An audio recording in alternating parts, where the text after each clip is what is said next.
মৰমৰ ছাত্ৰ-ছাত্ৰীসকল, আজি মই তোমালোকৰ পাঠ্যপুথিত থকা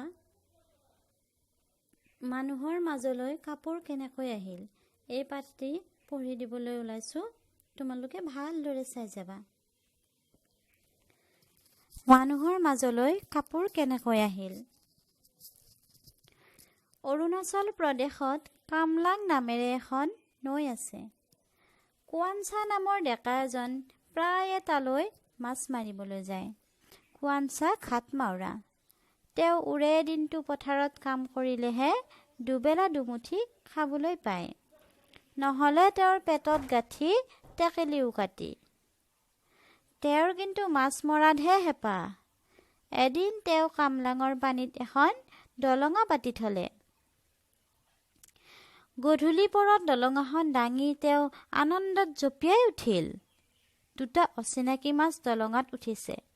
তাৰে এটা সৰু, আনটো ডাঙৰ। ডাঙৰ মাছটো দেখি তেওঁৰ চকু থৰ হ'ল। ঘৰলৈ নি লাওৰ খোলা এটাত ডাঙৰ মাছটো জীয়াই থলে আৰু সৰু মাছটো খালে।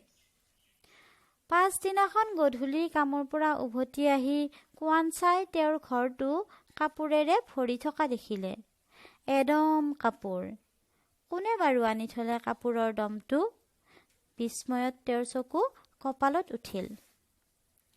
নিতৌ ৰাতিপুৱা মাছটোক আহাৰ খুৱাই কোৱানচা কামলৈ যায়। ঘূৰি আহি প্ৰতিদিনে তেওঁ বাৰে বৰণীয়া কাপোৰেৰে ঘৰটো ভৰি থকা দেখা পায়হি। এদিন ৰহস্য ভেদ কৰিবলৈ তেওঁ কামলৈ নগৈ ঘৰটোৰ ওচৰতে লুকাই থাকিল।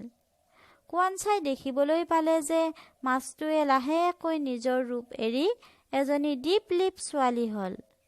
তাই তাঁতশাল মেলি খটখটাই কাপোৰ ববলৈ ধৰিলে। কোৱানচাই সাউৎ কৰে গৈ তাইৰ হাতত থাপ মাৰি ধৰি সুধিলে, তই কোন? ক'ৰ পৰা আহিছ? কেনেকৈ কাপোৰ ববলৈ শিকিলি? ফুলবোৰৰ এই নমুনাবোৰ ক'ত পালি? থতমত খাই ছোৱালীজনীয়ে ক'লে, মই হামৰু ফৈদৰ জীয়াৰী হামৰু মাই। ঘৰ কামলাঙত।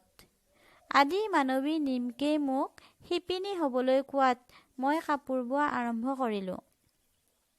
ফুলৰ নমুনাবোৰ ক'ত পালোঁ শুনা। মই পানীৰ বুৰবুৰণি, পানীৰ ঢৌ, পাহাৰৰ গছ-গছনিৰ সৌন্দৰ্য দেখি মোহিত হৈ সেইবোৰৰ চানেকি কাপোৰত তুলিলোঁ।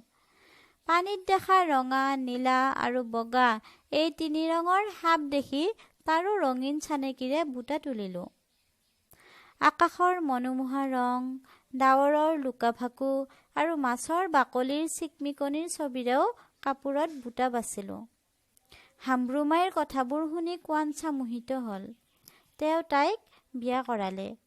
কোৱানচাই হামৰুমাইৰ লগত যুগ্ম জীৱন আৰম্ভ কৰিলে। এদিন তেওঁলোকে কাপোৰবোৰ ৰ'দত শুকাবলৈ দিছিল।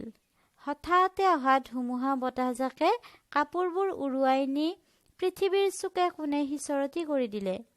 যিবোৰ ঠাইত কাপোৰবোৰ পৰিল সেই ঠাইৰ মানুহবোৰে তেতিয়াৰে পৰা কাপোৰ বব জনা হ'ল। হামৰুমায়ে কথাটো গম পাই ক'লে, পৃথিৱীৰ উপকাৰ হ'ল। আদি মানৱী নিমকেৰ মনোবাঞ্ছাও পূৰ্ণ হ'ল। ছাত্ৰ-ছাত্ৰীসকল, তোমালোকে সাধুটি ভালদৰে পঢ়িবলৈ যত্ন কৰিবা। ধন্যবাদ।